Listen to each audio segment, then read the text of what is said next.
Hey everyone, welcome back. Is the PayPal app stuck on a spinning loading screen that never goes away? This is a common PayPal problem, and the fix is almost always network related. First, swipe up from the bottom of your phone and then look for PayPal and remove it from the recent apps.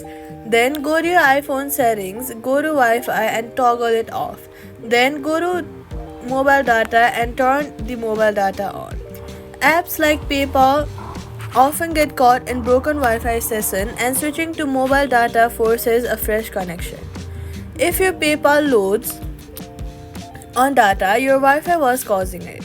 Fix by going to settings and then go to Wi-Fi and tap on the letter I next to your network and forget this network.